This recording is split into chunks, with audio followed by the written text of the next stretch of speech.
Imagine Indonesia, the world's largest Muslim-majority nation, as predominantly Catholic. This exploration delves into an alternate reality, analyzing potential ramifications across global relations, domestic policies, and daily life. It's a thought experiment, not an endorsement of any religious or political ideology.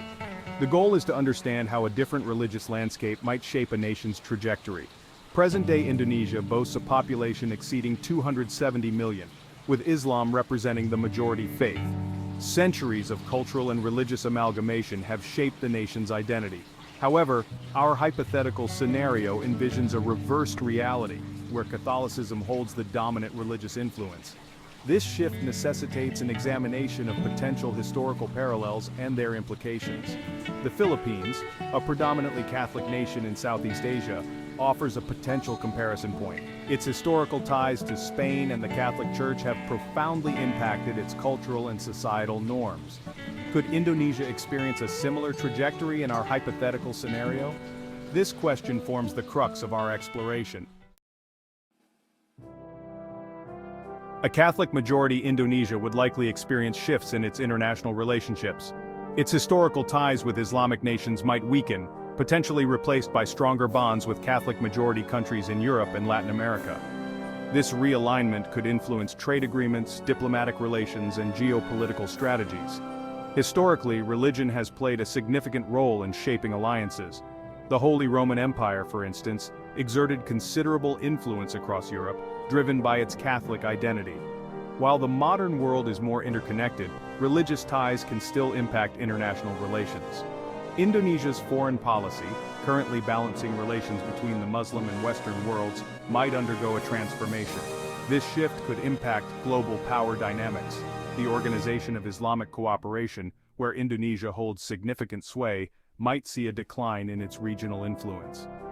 Conversely, the Catholic Church, as a transnational actor, could experience heightened prominence in Southeast Asia. Such a shift could reshape religious alliances and fuel competition for influence on the global stage. Domestically, a Catholic-majority Indonesia might witness significant policy changes. Islamic law, Sharia, currently implemented in certain regions, would likely recede. The education system might prioritize Catholic teachings, influencing social norms and values. Family planning policies, often influenced by religious doctrine, could also undergo a transformation. Daily life in Indonesia would likely reflect this religious shift. Dietary practices, clothing styles, and social interactions could evolve. The prominence of mosques might decrease, replaced by a rise in churches and cathedrals. Religious holidays like Christmas and Easter could become more central to public life, potentially replacing Islamic celebrations like Eid al-Fitr and Eid al-Adha. However, it is crucial to avoid generalizations. Indonesian culture, known for its syncretism, might blend Catholic traditions with existing customs. This amalgamation could create a unique cultural blend, distinct from other Catholic-majority nations. The Indonesian spirit of tolerance and pluralism might even foster interfaith dialogue and understanding. The hypothetical shift in Indonesia's religious landscape could have profound implications for its cultural identity. Traditional Indonesian art forms, often infused with Islamic motifs, might evolve to incorporate Catholic iconography and symbolism. Literature, music, and dance could reflect this religious transition, potentially leading to the emergence of new artistic expressions. The Indonesian film industry, known for its diverse narratives, might see a surge in movies exploring Catholic themes and stories. Television dramas, often reflecting societal values, could depict the lives and experiences of Catholic families.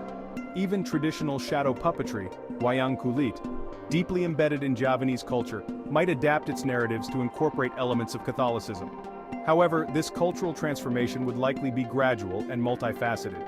Indonesian society, known for its adaptability and resilience, would likely absorb and reinterpret Catholic influences through its unique cultural lens.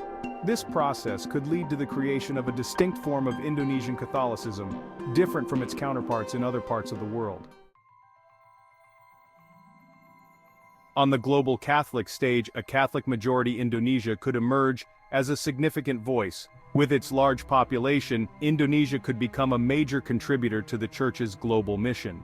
Indonesian priests and nuns might serve in other parts of the world, sharing their unique cultural perspectives and spiritual experiences. The Vatican might establish stronger diplomatic ties with Indonesia, recognizing its importance within the Catholic world. Papal visits, rare occurrences in Indonesia's history, could become more frequent. This heightened engagement could elevate Indonesia's profile within the global Catholic community, potentially influencing discussions on social justice, interfaith dialogue, and religious freedom. However, this newfound influence could also present challenges. Indonesia might face pressure from the Vatican on issues like contraception and abortion. Balancing its national interests with its Catholic identity could become a complex diplomatic tightrope walk for Indonesian leaders. Indonesia's neighbors in Southeast Asia would likely observe this hypothetical religious shift with a mix of curiosity and caution. Countries like Malaysia and Brunei, with their own significant Muslim populations, might perceive it as a potential challenge to the regional religious balance. Diplomatic relations could become strained if religious tensions were to spill over into political discourse. The Philippines, as a Catholic-majority nation, might welcome Indonesia as a regional ally. Increased cultural and religious exchanges between the two countries could strengthen their bilateral relationship. However, historical rivalries and territorial disputes in the South China Sea could complicate this potential alliance. The global response would likely be multifaceted. Western nations with significant Catholic populations might view Indonesia as a potential partner in promoting democracy and human rights.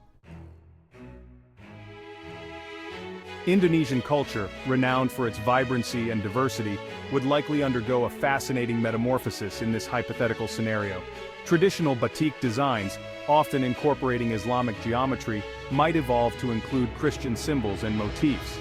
Gamelan music, an integral part of Indonesian cultural performances, could be adapted to accompany Catholic liturgical practices. The Indonesian language, Bahasa Indonesia, might see an influx of loanwords from Portuguese, a legacy of Portugal's historical influence in the region. Culinary traditions, a fusion of indigenous Indian, Chinese, and Arab influences, might incorporate elements of Portuguese and Spanish cuisine. The iconic nasi goreng, for instance, might be served with a side of bacalhau, a Portuguese salted cod dish. This cultural fusion could result in a unique and hybrid form of Indonesian Catholicism. Traditional Javanese rituals, for instance, might be incorporated into Catholic celebrations, creating a syncretic blend of faith and tradition. The hypothetical scenario of a Catholic-majority Indonesia presents a complex and multifaceted tapestry of potential changes. From global alliances to domestic policies, from everyday life to artistic expressions, the ramifications of this religious shift would be profound and far-reaching. It underscores the significant role religion plays in shaping national identities, cultural norms, and international relations. While this exploration has delved into various hypothetical scenarios, it is essential to remember that the future is not predetermined.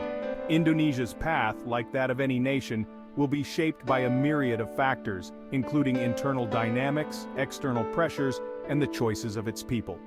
The ultimate outcome of this hypothetical scenario remains uncertain, leaving us with more questions than answers.